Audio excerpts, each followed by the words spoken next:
আলাইকুম সবাইকে। আমি নুসরাত জাহান নীলিমা বর্তমানে অধ্যয়ন করছি নোয়াখালী মেডিকেল কলেজে।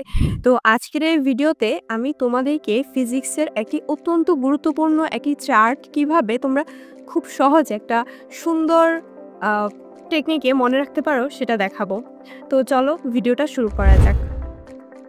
আচ্ছা, আমি এখানে ইসহাক স্যারের বইটি নিয়েছি এবং এখানে যে আমাদের তরঙ্গ চ্যাপ্টারটা রয়েছে, এই চ্যাপ্টারে লক্ষ্য করলে তোমরা যদি বিগত বছরে মেডিকেলে আসা কোয়েশ্চেন ব্যাংক দেখো, তাহলে দেখবে এই যে চার্টটা, এই চার্টটা কিন্তু অনেক বেশি ইম্পর্টেন্ট। তো আমি যেহেতু কোচিং টাইমে বই মার্ক করে পড়তাম যে কোনটা বেশি ইম্পর্টেন্ট, কোনটা কম ইম্পর্টেন্ট, কোনটা 3 স্টার, কোনটা 5 স্টার এরকম করে পড়তাম। তো এই জায়গায় দেখো চার্টের পাশে লিখা ইনফিনিটি। অর্থাৎ আমি কিন্তু এটা আমার অ্যাডমিশন টাইমে লিখে রেখেছিলাম। মানে এই চার্টটা অনেক বেশি ইম্পর্টেন্ট এবং দেখো এখানে এই চার্ট থেকেই 2016-17তে ডেন্টাল অ্যাডমিশন টেস্টে এবং 2017-18তে মেডিকেল অ্যাডমিশন টেস্ট এবং 2019-20-এ ডেন্টাল অ্যাডমিশন টেস্টে কোয়েশ্চেন এসেছে। কীরকম কোয়েশ্চেন আসে? ওই যে কোনো একটা শব্দ বলে দিবে, সেই শব্দটার তীব্রতা লেভেল কিংবা তীব্রতা কত সেটা মেইনলি জিজ্ঞেস করে। এখন এখানে সবচেয়ে ইম্পর্টেন্ট তীব্রতা লেভেলটা। তো তীব্রতা লেভেলে এখানে আমাদের দেখো অনেকগুলা কিন্তু আছে, শব্দ অনেক রকম, আবার তীব্রতা লেভেলও অনেক রকম। তো এগুলো মনে রাখা অনেক ক্রিটিক্যাল হয়ে যায়। তা আমি এটা খুব সুন্দর একটা মাধ্যমে মনে রেখেছি, সেটা আজকে তোমাদের সাথে শেয়ার করব।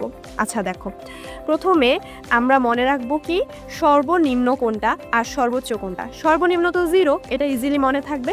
আর সর্বোচ্চ কোনটা? কানে বেদনা দানকারী এই যে সূচন শব্দ যেটা, হ্যাঁ, এটা 120। এই দুইটা আমরা মনে রাখবো। এই দুইটা যদি মনে রাখি, একটা সর্বনিম্ন, একটা সর্বোচ্চ, 0 এবং 120, তাহলে এই দুইটার মাঝামাঝি কোনটা হবে? স্বাভাবিক কথাবার্তা। তাহলে স্বাভাবিক কথাবার্তা 60। এই যে 0 এবং 120-এর মাঝামাঝি একদম 60। তারপরে দেখো আমরা এবার নিচের দিকে যেতে থাকি। শ্রেণীকক্ষের শব্দ, এটা 50। এটা আমরা কিভাবে মনে রাখবো? আমরা স্বাভাবিকভাবে যে কথা বলি, এইভাবে যদি আমরা শ্রেণীকক্ষে কথা বলি তাহলে কীরকম হবে? টিচার শুনে ফেললে আমাদেরকে পানিশমেন্ট দিবে। সো আমরা ওইভাবে কথা বলতে পারবো না। সাইড টক যে করি আমরা একটু আস্তে কথা বলতে হবে স্বাভাবিকের চেয়ে। তো এই জন্য এটা 50 হবে তীব্রতা লেভেল। আচ্ছা, তারপরে দেখো ফিসফিসানি। এখন সর্বনিম্ন আর স্বাভাবিকের মাঝামাঝি তো ফিসফিস করা, তাই না? তাহলে এটা কত? 0 এবং 60-এর মাঝামাঝি, অর্থাৎ 30। তারপরে দেখো পাতার মর্মর শব্দ, এটা তো ফিসফিসানির ছেড়েও কম, অর্থাৎ 10। এটুকু মনে রাখো। তারপরে আমরা আবার উপরের দিকে আসি। এই যে স্বাভাবিকের থেকে উপরের দিকে যদি আসি, ব্যস্ততম রাস্তার শব্দ। এখন দেখো আমরা স্বাভাবিকভাবে যেভাবে কথা বলি, ওইভাবে ধরো তুমি রাস্তা দিয়ে হেঁটে যাচ্ছ, এখন রোডের ওই সাইডে তুমি তোমার ফ্রেন্ডকে দেখতে পেলে। তুমি যদি স্বাভাবিকভাবে তোমার ফ্রেন্ডকে ডাকো, যেভাবে কথা বলো ওইভাবে ডাকলে সে কি শুনবে? আশেপাশে অনেক যানবাহনের সাউন্ড, অনেক রকম সাউন্ড থাকে রোডে, তাই না? এজন্য একটু জোরে রাখতে হবে। স্বাভাবিকভাবে যেভাবে কথা বলি তার থেকে একটু জোরে রাখতে হবে, অর্থাৎ 70। ঠিক আছে? আচ্ছা, তারপরে দেখো এরপরে আমরা এই যে 100, এটা মনে রাখো। আচ্ছা দেখো এখানে জেট প্লেনের শব্দ 100। আমরা ক্লাসে যারা 100-এ 100 পায়, সবাই তো আর পায় না। এখন ক্লাসে ধরো যারা 100-এ 100 মার্কস পায়, ওরা কি করে বলো তো? আমরা ওদেরকে কি বলি? যে ওরা প্লেনের গতিতে চলে, তাই না? জেট প্লেনের গতিতে চলে, এজন্যই ওরা 100-এ 100 পায়। এটা এভাবে মনে রাখবা, প্লেনের শব্দ 100।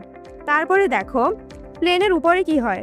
মেঘ থাকে, ওইদিকেই তো বজ্রপাত হয়, তাই না? এজন্য তীব্র যে বজ্রপাতের, এটা আমরা 110, অর্থাৎ জেট প্লেনের উপরে 110। এবং দেখো প্লেনের নিচে কি থাকে? কলকারখানাগুলো থাকে না, আকাশের নিচেই তো কলকারখানা থাকে। তো 100-এর নিচে 90, যেটা এটা কলকারখানার শব্দ। ঠিক আছে? তার পরে দেখো এখানে 70, আমরা তো বললাম ব্যস্ততম রাস্তা, যে স্বাভাবিক গেছে একটু জোরে বলতে হয় না, সে শুনবে না। এরপরে দেখো বজ্রপাত, এটাও বললাম প্লেনের উপরেই তো বজ্রপাত। তো এটা এভাবে মনে রাখবা। যদি একটু হাস্যকর মনে হচ্ছে, তারপরে এভাবে মনে রাখাটা খুবই ইজি। একবার মনে রাখলে, আর আমি তো এটা প্রথমবার যখন আমি এভাবে মনে রাখছি, এরপর আমি আর কখনোই ভুলিনি এবং মেডিকেল এক্সামের আগেও আমার এটা আর পড়ে দেখে যাওয়া লাগেনি। মানে এটা আমি কনফিডেন্ট ছিলাম যে আমার এটা থেকে আসলে পারবো, এরকম। এরপর এটা তো কানে বেদনা সৃষ্টি করে এরকম শব্দ, অর্থাৎ সর্বোচ্চ, এটা 120। তো চলো আমি আরেকবার একটু সামারাইজ করে দিই। প্রথমে সর্বনিম্ন শব্দ মনে রাখবো এবং সর্বোচ্চ মনে রাখবো 0 এবং 120। তার মাঝামাঝি স্বাভাবিক, সেটা 60। তার থেকে একটু কম, সেটা শ্রেণীকক্ষের, আমরা আস্তে কথা বলতে হবে, টিচার শুনলে পানিশমেন্ট দিবে, এই জন্য এটা 50। এবং সর্বনিম্ন এবং স্বাভাবিকের মাঝামাঝি ফিসফিসানি, এটা 30। তার থেকেও কম পাতার মর্মর, এটা 10। এরপর উপরের দিকে আসো। উপরের দিকে আসলে রোডে যখন আমি আমার ফ্রেন্ডকে দেখে ডাক দিব, আস্তে ডাকলে তো সে শুনবে না, কারণ গাড়ির অনেক সাউন্ড থাকবে, এজন্য হচ্ছে 70। তার উপরে দেখো কলকারখানার সাউন্ড, সেটা হচ্ছে 90। কীভাবে মনে রাখবো? কারণ হচ্ছে প্লেন যেহেতু 100, আমাদের ফ্রেন্ডরা যারা 100তে 100 পাবে না, প্লেনের গতিতে চলে, প্লেন 100, প্লেনের নিচে হচ্ছে কলকারখানা হয়, তাই সেটা হচ্ছে 90।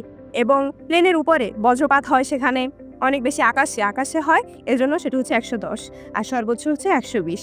তো এই চারটা খুবই ইম্পর্টেন্ট, একদম অনেকবার এসেছে, নেক্সট মেডিকেল এবং ডেন্টালেও আসতে পারে। তাই এই চারটা যাতে তোমরা খুব ভালো করে এখন থেকেই শিখে যাও, যারা HSC 25 ব্যাচ আছো কিংবা সেকেন্ড টাইম দিতে পারো, এই জন্য মেইনলি ভিডিওটা করা। তো এই ছিল আজকের মতো ভিডিও। ভালো লাগলে তোমরা জানাবা, এবং কোনোটা যদি বুঝতে সমস্যা হয় সেটাও কমেন্ট করে আমাকে জানাবা। তো ধন্যবাদ সবাইকে, ভালো থেকো।